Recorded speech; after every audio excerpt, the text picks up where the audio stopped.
কই মা শোনো। কি হয়েছে বদর হাডি? আমি বিটিএস না মানে ভাত খামো ভাত। না না, আপনি ভাত খাইবেন কেন? আপনি বিটিএস খান। কবে জানি একেবারে আমি ভর্তা বানায় বিটিএস তোরে খাওয়ায় দেই। মা চিত্তা যাও কেন? যা সর আমার সামনেতে।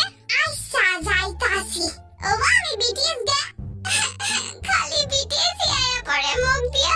না মা আমি ঘুমাইতে গেলাম। হ্যাঁ বদের হাড্ডি, তুই তো পাগল হইছস, এখন আমারও পাগল বানাইতাছস। যা সরতে।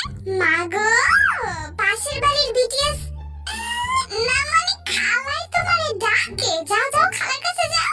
তুই যদি আর উষ্টা না খাইতে চাস না, আমার সামনে মুখ খুলিস না।